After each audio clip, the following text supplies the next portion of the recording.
the bread and the begging. The wind carried dust like sorrow that never settled.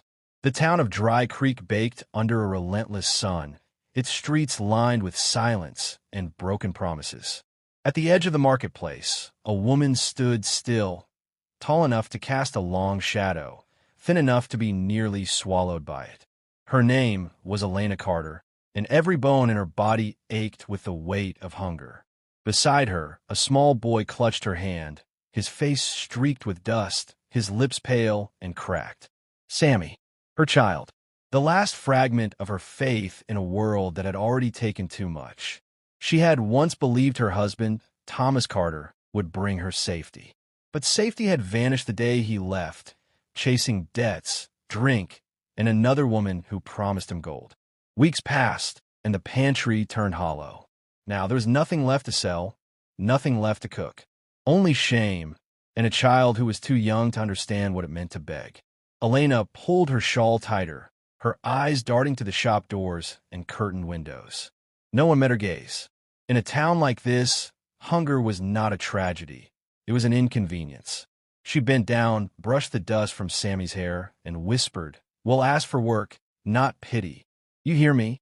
Sammy nodded, though his small stomach growled in betrayal. His eyes, too large for his face, searched the street until they landed on a man sitting near the watering trough. A cowboy, dust clinging to his coat, his hat pulled low, a horse waiting patiently beside him.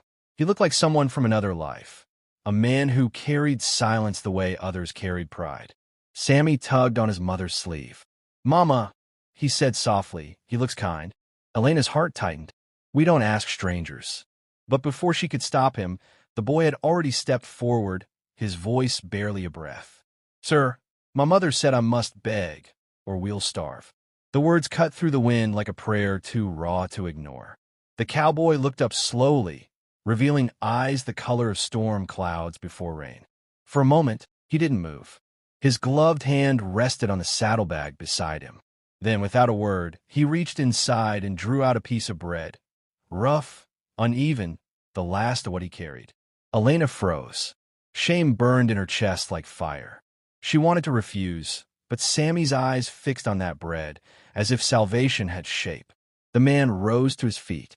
Luke Dawson, though his name wouldn't be spoken until much later, extended the bread toward her. The gesture was simple, but something sacred hummed in the silence between them. Her hand trembled as she reached for it. Their fingers brushed, his warm, hers cold, and in that fleeting touch, the air shifted.